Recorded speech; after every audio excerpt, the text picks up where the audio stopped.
Ketika saya di dalam pergumulan kamar doa, saya mengingat sebuah cerita seorang tokoh iman di perjanjian lama yang hebat, saudaraku.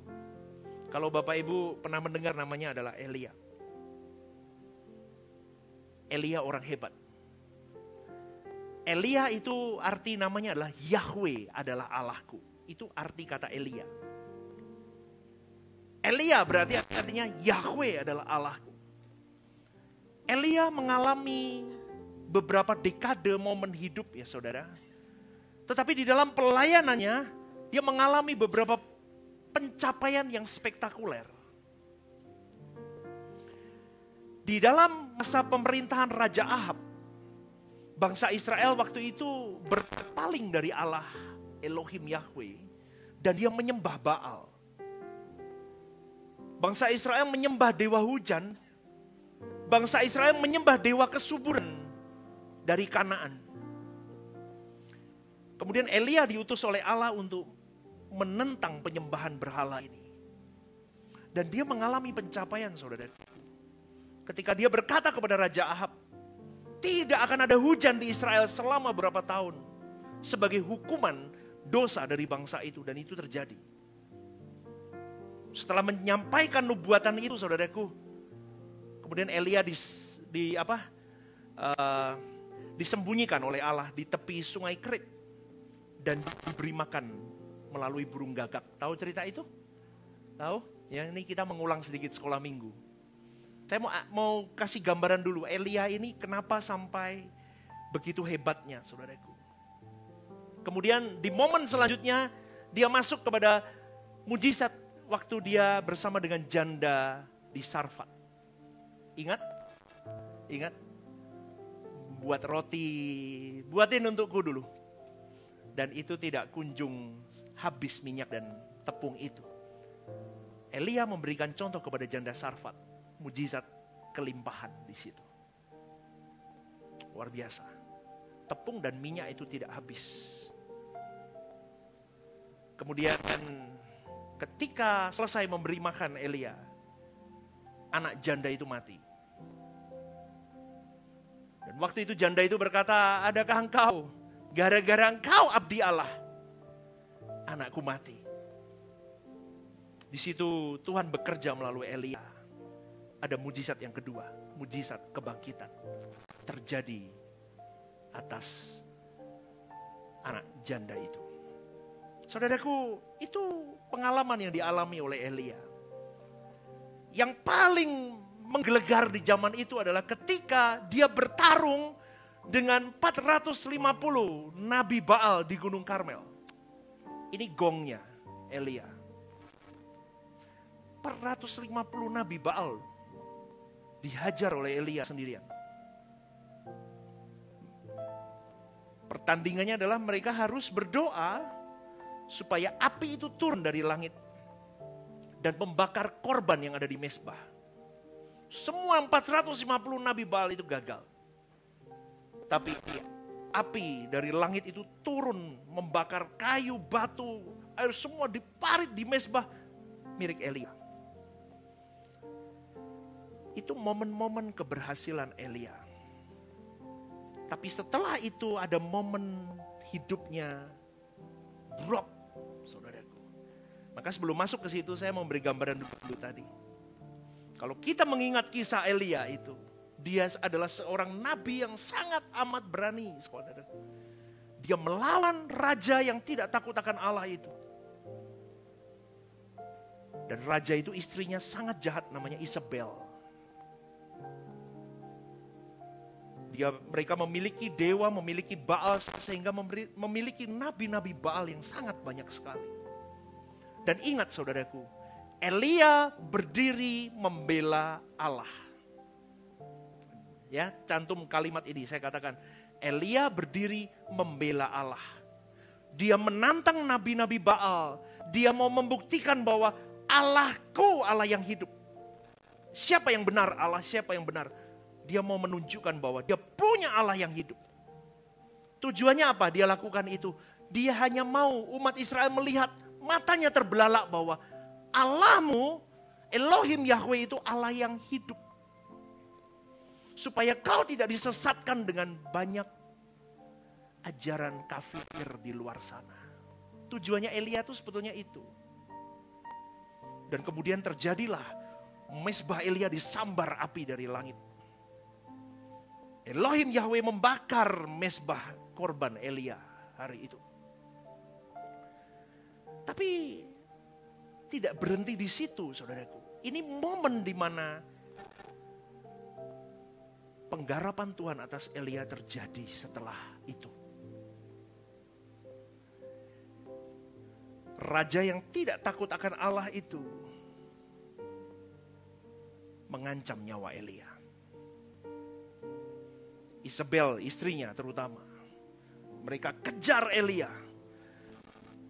Elia sangat ketakutan hari itu, saudaraku. Sampai-sampai dia depresi. Dia putus asa. Elia putus asa, saudaraku. Dia sampai berkata begini, lebih baik aku mati. Karena saking takutnya dia.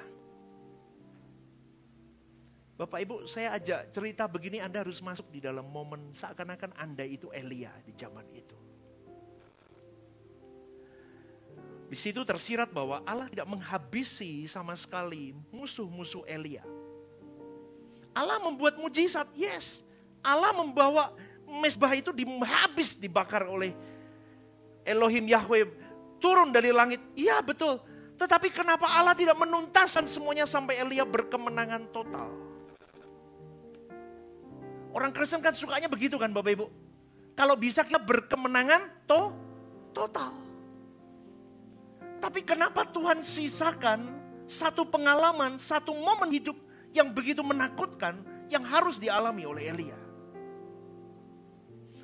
Kalau boleh dikatakan begini, Elia mau berkata, kenapa tidak kau tuntaskan bersih dan kemenangan itu perfect milikku Tuhan. Biar semuanya selesai. Tetapi ternyata tidak, saudaraku. Coba dengar baik-baik ya, ternyata tidak.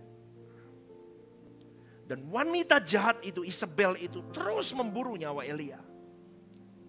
Dan ini yang membuat Elia sampai frustasi, depresi, ketakutan. Bahkan dia ingin mati. Karena saking takutnya. Mengapa Allah punya skenario hidup untuk Elia seperti ini, saudaraku? Inilah misteri Tuhan. Kenapa saya ambil Elia? Saya mencoba di dalam pergumulan saya melayani Tuhan. Itu sama. Kenapa tidak kau buat mudah Tuhan? Sama dengan hidup kalian.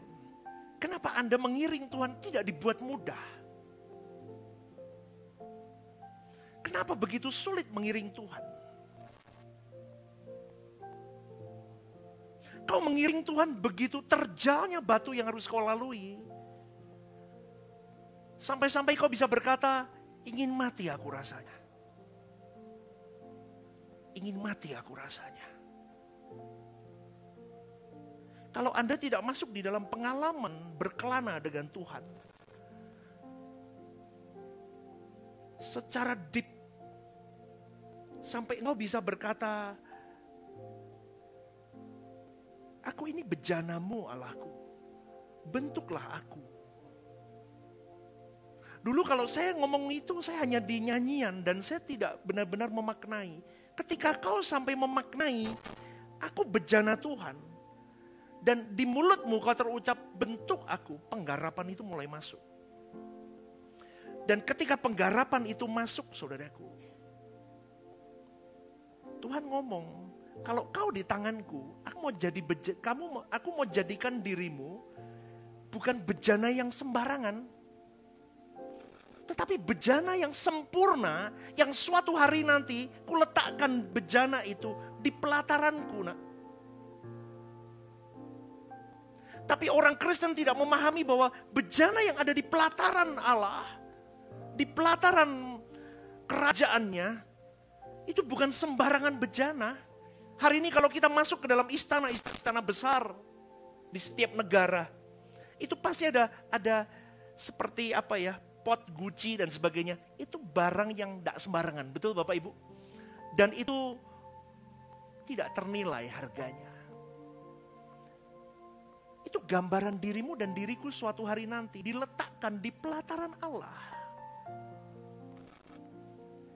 Maka kalau engkau tidak menghayati penggarapan Tuhan, kita akan masuk di dalam sakit hati, saudaraku. Kau akan kecewa dengan yang namanya pengiringan akan Tuhan. Kau akan berhenti dan berbalik dan kau bisa berkata, bullshit, ikut Tuhan. Semua ketemu dengan orang-orang yang omong kosong. Kau bisa tinggalkan Tuhan. Saya menemui beberapa hamba Tuhan yang dulunya pelayanan hebat. Hari ini mereka skip pelayanan dan mereka berkata, no, percuma pelayanan. Pada pendeta-pendeta itu bisa dipakai Tuhan luar biasa buat mujizat. Saya masih ingat itu. Hari ini mereka tidak lagi pelayanan.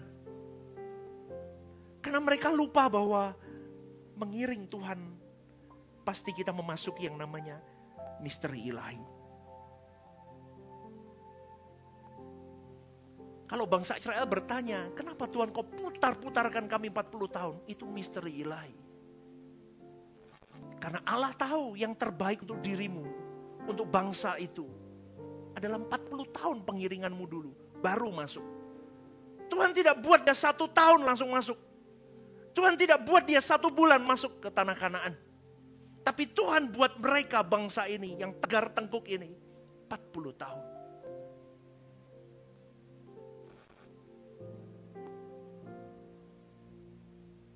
Di dalam diam duduk tenang saya di hadirat Allah.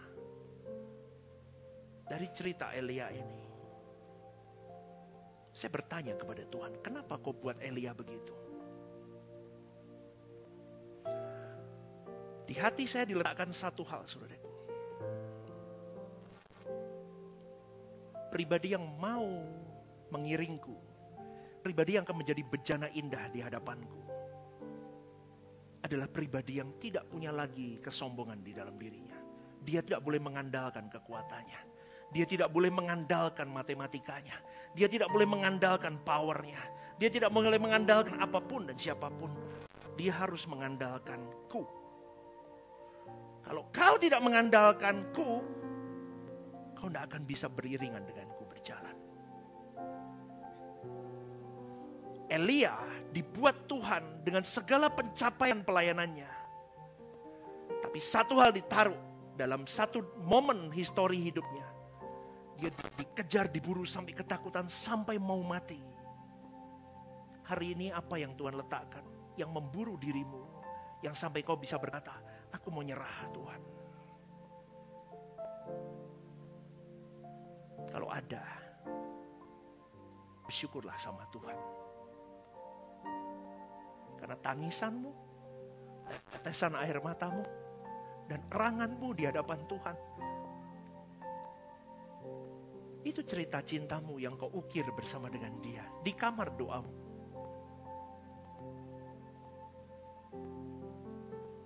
Elia hebat, tapi dia manusia biasa. Dia juga punya hati. Dia juga punya perasaan. Dia juga punya pikiran. Dia stres. Dia kalut dengan hidupnya. Kalau hari ini kau berkata di dalam dirimu, aku baik-baik pastor. Kau belum masuk dalam skenario Tuhan. Percayalah. Saya ulang sekali lagi Bapak Ibu ya. Sekali lagi, dengar baik-baik, jangan ngantuk. Jangan ngantuk, dengar baik-baik. Kalau Bapak Ibu hari ini tidak ada sesuatu yang menggocoh, menyakitkan dirimu, kau belum masuk ke dalam skenario Tuhan yang pas. Belum masuk ke dalam skenario Tuhan. Nanti malah ciri-cirinya apa pastor masuk dalam skenario Tuhan? Hidupmu sulit.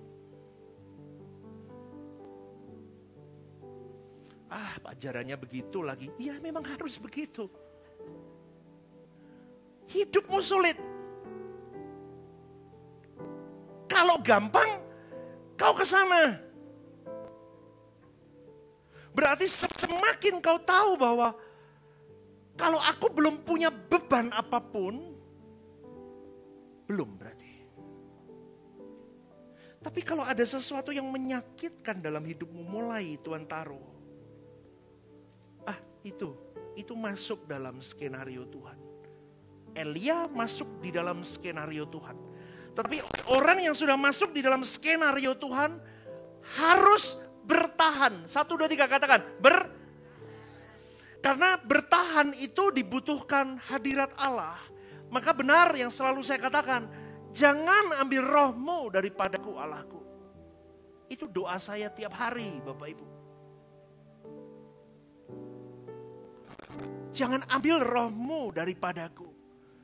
Setiap kali saya meleset, saya langsung berkata, Bapa ampuni aku, jangan ambil rohmu daripadaku.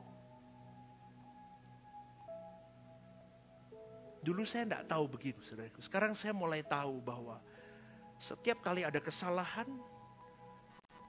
yang sengaja atau tidak sengaja saya lakukan dan saya mulai di warning Tuhan. Saya langsung buru-buru.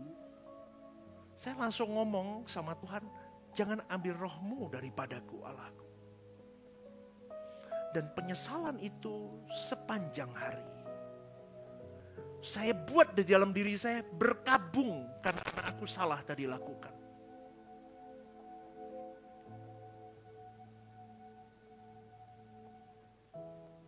Tadi siang saya berkabung di hadapan Tuhan dan saya salah Tuhan.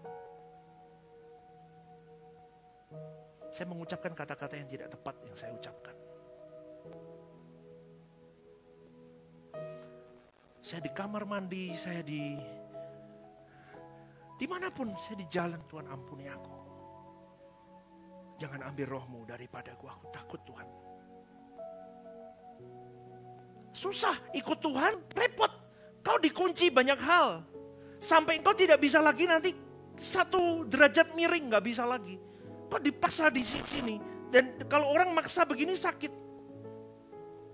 Bapak Ibu, kalau Bapak Ibu lihat kaki saya tuh sukanya ini dulu. Kaki saya bisa begini loh. Jalan tuh saya begini, dulu. Ketika saya kuliah di sekolah teologi, ada satu teman saya sudah tua sih.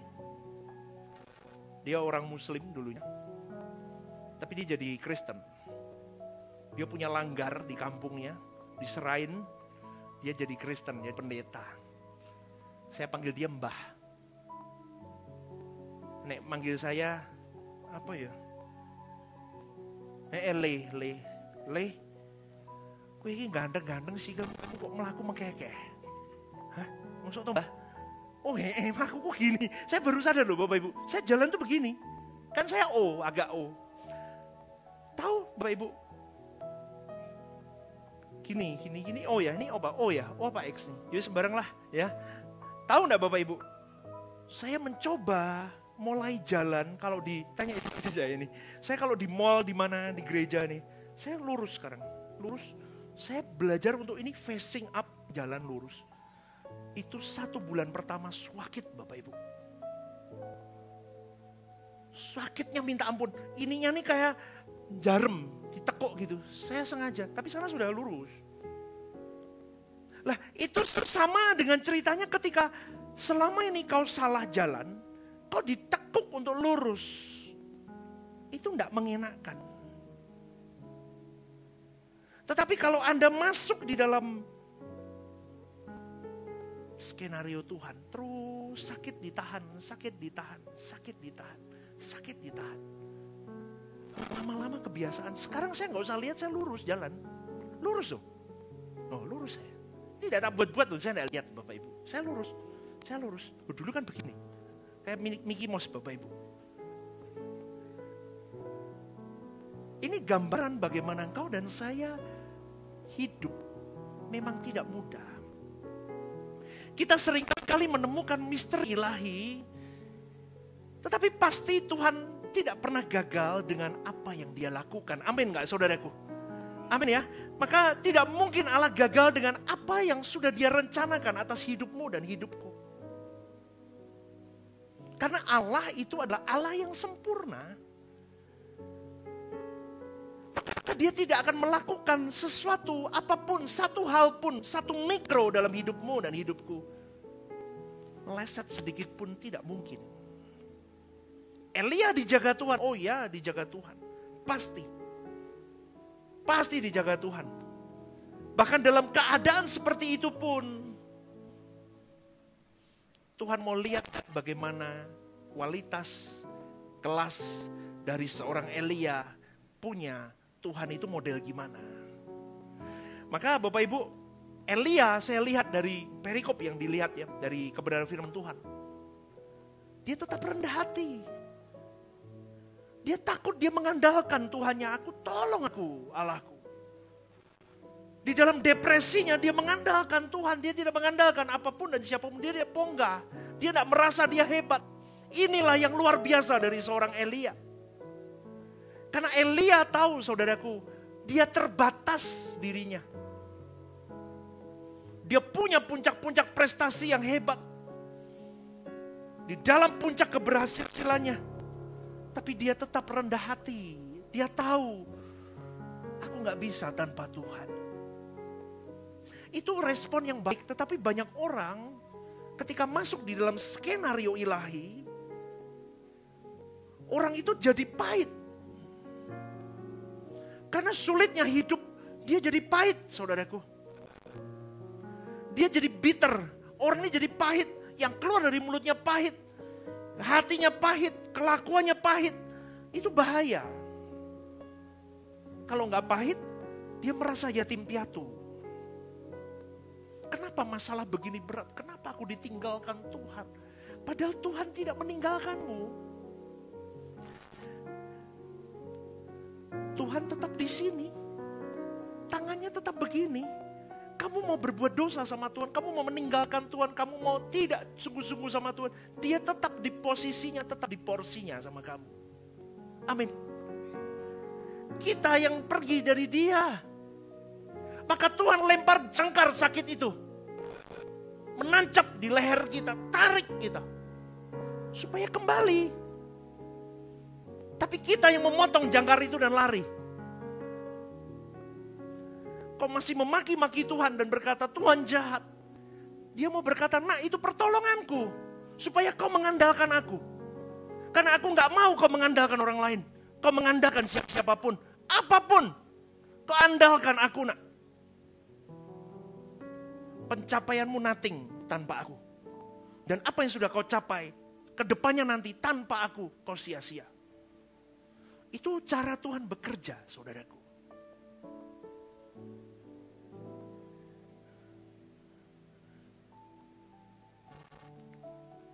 Ingat manusia dengan keadaannya terbatas itu bisa lupa diri. Kalau dia sedang sukses. Kalau dia sedang punya banyak uang. Kalau dia mudah hidupnya. Oh, lupa saudaraku.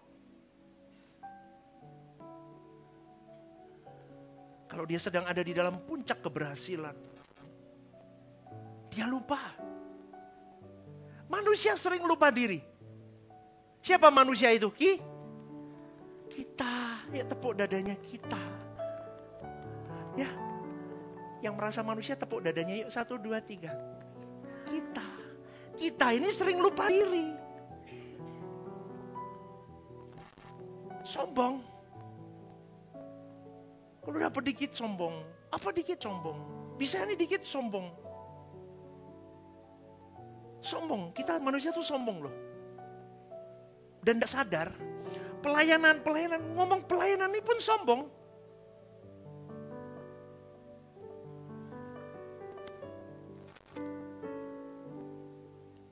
Saya jarang kumpul sama pendeta, saudaraku. Karena yang diomongin berapa jumlah jemaatmu. Berapa besar, berapa banyak kursimu gereja. Berapa follower YouTube-mu. Berapa follower IG. Saya jeleh lihat begitu. Saya sampai ngomong sama Tuhan, semua pencapaian itu kalau tidak berjalan bersama dengan Tuhan, saya bisa ke sana dan saya binasa. Saya dulu terteror dengan itu dan saya sekarang tidak.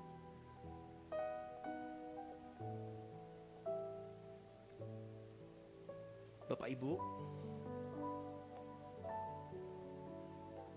Tuhan tidak membuat pekerjaan Tuhan itu mudah dijalani.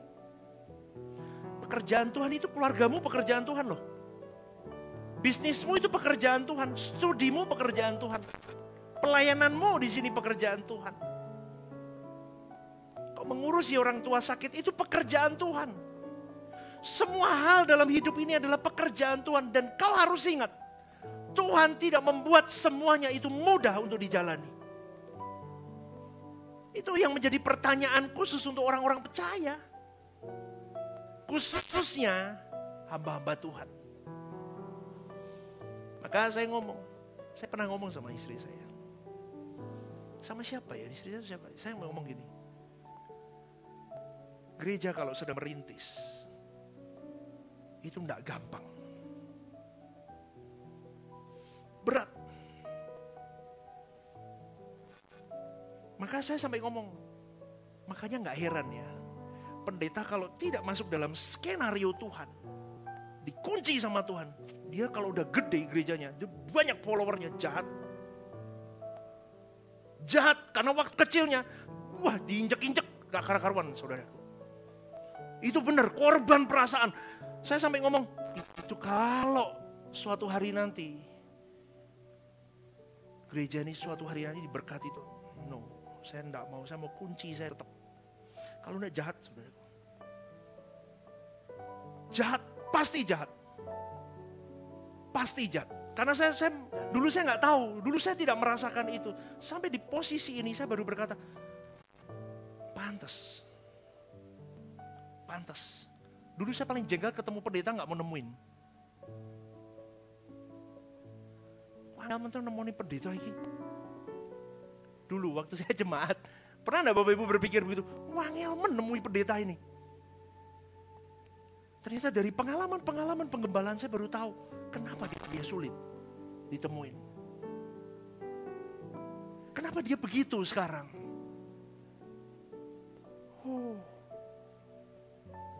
Tapi Tuhan baik. Dari sulitnya hal semua. Coba Bapak Ibu. Setiap hari saya harus mempersiapkan renungan pagi. Itu harus fresh setiap hari. Betul? Bayangin, itu gampang loh. Ngoceh gitu kayak orang gila Bapak Ibu. Nanti anjingku jekuk, wah lali hilang. Saya bilang baleni meneh. Nanti ngomong baleni selali, beda ceritanya. Ceritanya sudah beda. Itu harus kusuk sepi gitu sampai, wah pagi. Saya harus nyiapin khotbah minggu. Ini saya baru minta sama Tuhan arahan yang pas untuk gereja ini apa Tuhan.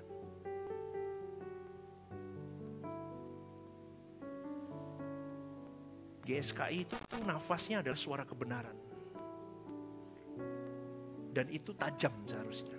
Dan gereja kita tidak kalah lah untuk itu. Kalau Anda ambil porsinya, makanya punya hati yang mau dibentuk. Jangan sok tahu. Amin. Jangan sok tahu. Kamu masih gak banyak tahu. Saya pun masih gak banyak tahu. Dari belajar merendahkan diri di hadapan Tuhan, saya belajar terus. Dari satu cerita Elia, saya dapat apa? Dari Daud, saya dapat apa? Dari Saul, saya dapat apa? Dari Yusuf, saya dapat apa? Itu banyak masih dikorek. Nyiapin khotbah. Coba bayangin Bapak Ibu. Kalau saya pendeta panggilan gampang. Gajok 5 muter-muter. Amin. Amin. Gajokku 5 mutermu gampang. Kalau sini tiap hari loh. Tiap minggu 2 khotbah plus Rebu 3 khotbah. Tidak ada pendeta pengganti. Stres gak lu?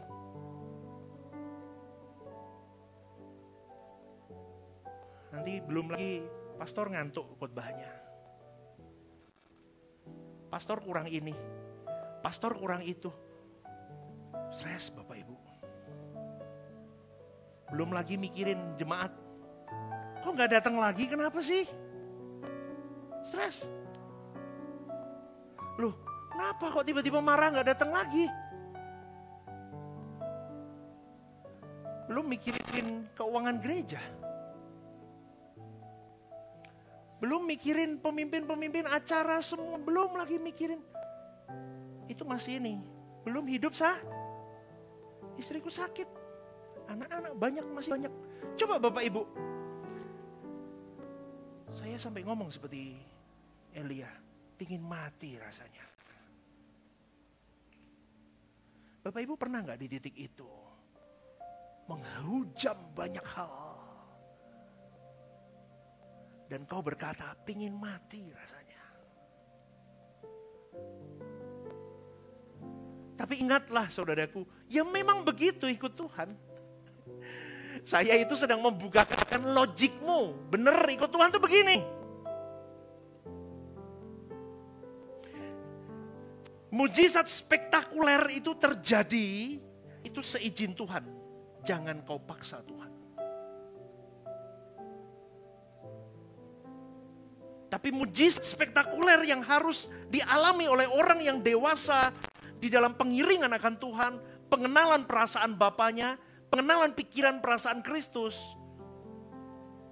Mujizatnya adalah ketika dia bertahan di dalam badai hidupnya. Dan dia tetap berkata, hidup adalah Kristus dan mati adalah coba Bapak Ibu. Ini baru Kristen tenan. Jadi ini ada masalah jangan digusah. Gusah.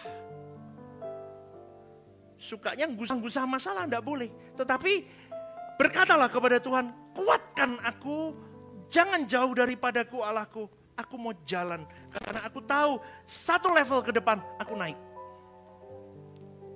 Satu level lagi ke depan aku naik. Kadang-kadang sampai kita terjepit, jalan seperti berat, saudaraku. Tapi memang rupanya Tuhan menghendaki demikian. Supaya apa? Stephen, supaya engkau bergantung kepadaku. Supaya engkau gandul sama aku. Supaya engkau gak angkuh, gak sombong. Supaya kau tidak menepuk dada dan kau berkata, berkat aku semua bisa jalan. Hari ini saya gak berani berkata begitu. Semua ini bisa jalan karena Tuhan. Saudaraku, pertanyaannya begini. Kenapa Isabel tidak bertobat dan membiarkan Elia mendapatkan kehormatan? Kenapa Isabel Raja Ahab tidak kemudian menundukkan diri dan mengaku bersalah dan menyembah Elohim Yahweh? Tapi malah memburu Elia dan ingin membunuhnya. Itu sulit untuk dipahami, itulah namanya skenario ilahi. Skenario ilahi. Kalau Anda tidak masuk di dalam skenario ilahi, belum.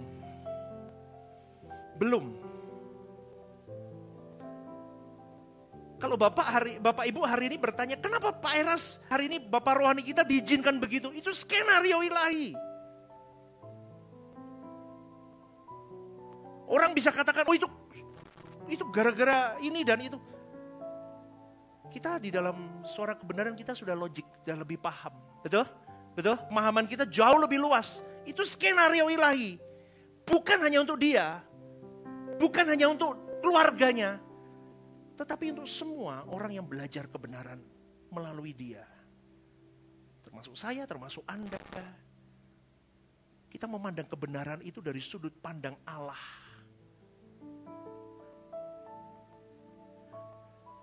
Tapi Kristen gak mau terima itu rata-rata. Karena rata-rata Kristen itu gunung yang harus dipinggirin. Betul Bapak Ibu? Ini ngantuk gitu Betul? Jadi kita mulai mengerti bahwa saat ini kalau kau melayani Tuhan di dalam semua praktek hidupmu dan sulit. Dan dibuat Tuhan sulit. Dibuat Tuhan tidak mudah. Tentu ada maksud Tuhan di balik semuanya itu. Yang pertama, supaya kau rendah hati. Katakan amin. Yang kedua, supaya kau jangan jatuh dalam dosa. Baik dosa kesombongan, dosa-dosa apapun yang lain. Kalau kau mulai berharap kepada manusia, Tuhan buat susah. Supaya kau berharap sama dia saja. Ngeri kok Bapak Ibu. Saya kadang, ya ikut Tuhan itu, waduh, udah gampang.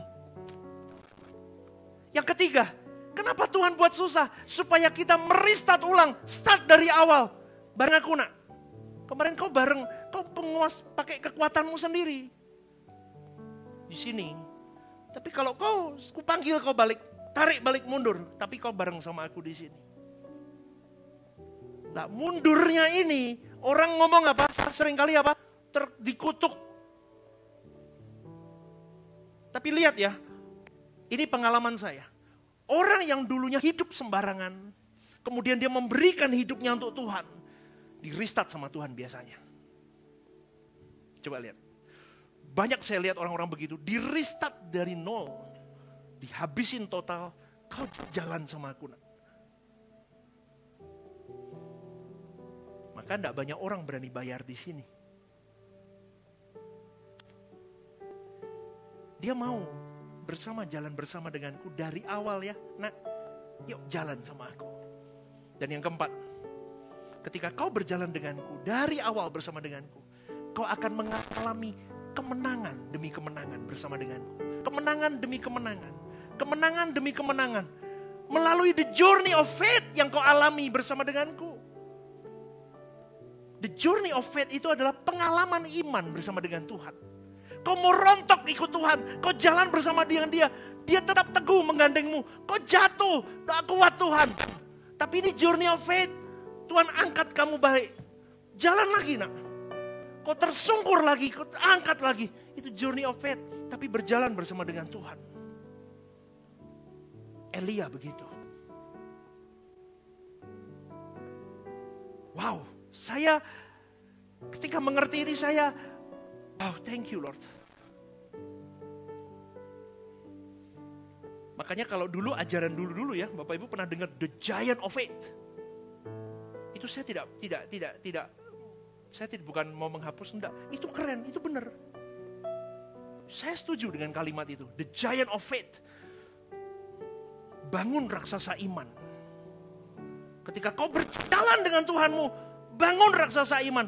Bukan untuk memudahkan hidupmu, tetapi untuk apa? Untuk kau berkemenangan di dalam setiap battle hidupmu. Bukan buat kamu kaya. Giant of faith bukan buat kamu meminggirkan masalah hidup. Tetapi untuk engkau bisa menerobos melalui itu semua. The giant of faith itu penting untuk seorang Kristiani pengikut Kristus. Karena kalau keadaanmu semua mudah, saudaraku. Keadaanmu semua nyaman. Tidak ada masalah. Kau bisa sombong. Kau bisa melakukan dosa-dosa lain. Dan kenyamanan hidup itu bisa membuat dirimu tidak lagi merindukan figur Allah dalam hidupmu. Coba ya, hari ini kalau kau punya uang yang menurutmu cukup besar, nominal orang besar beda-beda. Coba kamu tanya kepada dirimu, dan kau punya kenyamanan hidup. Hidupmu baik, everything well. Kau masih cinta Tuhan enggak? Kau masih ada waktu menangis, meratap di hadapan Tuhan atau tidak? Kau masih ada waktu gandol Tuhan sampai kau berkata, jangan jauh dariku Pak. Ada enggak? Ketika kau bisa semuanya, kau punya power. Kau masih punya itu enggak waktu itu? Cek saudaraku. Itu yang Tuhan mau. Tuhan mau kau habis. Dan Tuhan tahu dia sayang sama kita. Kalau kau beri kemudahan, kau hilang dariku. Maka aku restart dari nol. Rubah semua. Supaya pikiran, perasaanmu, mentalmu, sayangmu sama aku. Start from zero. Nanti suatu hari di gunung tinggi, kau pun tetap jadi manusia yang cinta akan aku. Amin saudaraku. Siapa yang mau berjuang bersama? Berikan tepuk tangan untuk Tuhan. Yuk bagi berdiri. Ibadah Suara Kebenaran setiap hari Rabu jam 6:30 malam di Gereja Sentral di Mall Lantai UG. Ibadah Raya setiap hari Minggu jam 10 pagi di Gedung Gereja Sentralan Mall Lantai UG disertai ibadah anak dan teens. Home Usia Indah setiap Jumat Minggu kedua jam 5:30 sore di Gedung Gereja. Ajak rekan dan saudara Anda untuk bergabung bersama kami.